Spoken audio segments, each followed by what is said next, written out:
వచ్చే నెల 2వ తేదీన నరేంద్ర మోదీ చేతుల మీదుగా అమరావతిలో పనులు తిరిగి ప్రారంభం కాబోతున్నాయని అన్నారు మంత్రి నాదెండ్ల మనోహర్.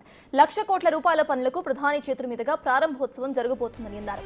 గత 5 సంవత్సరాల కాలంగా అమరావతిని వదిలేయడంతో ఇప్పుడు ఇబ్బందికరంగా మారిందని అన్నారు ఆయన. రెండో విడత భూ సమీకరణపై ఇంకా నిర్ణయం తీసుకోలేదని అన్నారు. అయినప్పటికీ భూములు ఇచ్చిన రైతులకే న్యాయం చేస్తామంటున్న మంత్రి నాదెండ్ల మనోహర్తో మా ప్రతినిధి శివ ఫేస్ టు ఫేస్.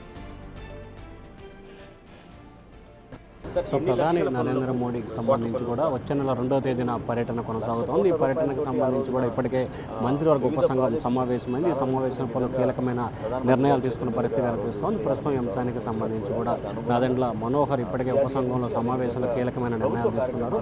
ప్రధాని ఏర్పాట్లకు సంబంధించి ఏ రకమైన చర్చలు ఉన్నాయి ఏంటి అనే దానికి సంబంధించి కూడా ఆయన చర్చించబోతున్నారు. సార్, ప్రధాని పర్యటనకు సంబంధించి ఏ రకంగా తీసుకోబోతున్నారు? చాలా ప్రతిష్టాత్మకంగా తీసుకుంది ప్రభుత్వం. ఖచ్చితంగా చాలా సక్సెస్ఫుల్గా చేయాల్సిన అవసరం ఉంది. అదేవిధంగా కార్యక్రమాన్ని విజయవంతం చేయడంలో మనందరం కూడా ఎందుకు భాగస్వాములు అవ్వాలంటే 5 సంవత్సరాల నుంచి వీళ్ళు ఎంతో నష్టం కలిగించారు. ఆ రోజున ప్రారంభం నరేంద్ర మోడీ గారు శంకుస్థాపన చేసిన కార్యక్రమాన్ని ఇంకా ముందుకు తీసుకెళ్ళుంటే రాజధాని పూర్తయ్యేది.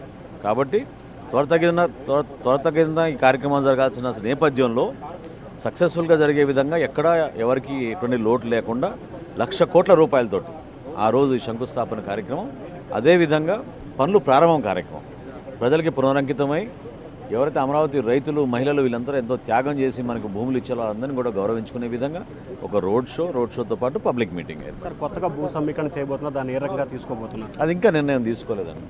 సో ఇది మొత్తం మీద చూసుకుంటే ఆంధ్రప్రదేశ్లో ప్రధానమంత్రి నరేంద్ర మోడీ పర్యటనకు సంబంధించి కూడా అంగరంగ వైభవంగా నిర్వహించేందుకు ఏపీ ప్రభుత్వం సిద్ధమవుతుందని చెప్పి కూడా మంత్రి నాదెండ్ల మనోహర్ అంటున్నారు.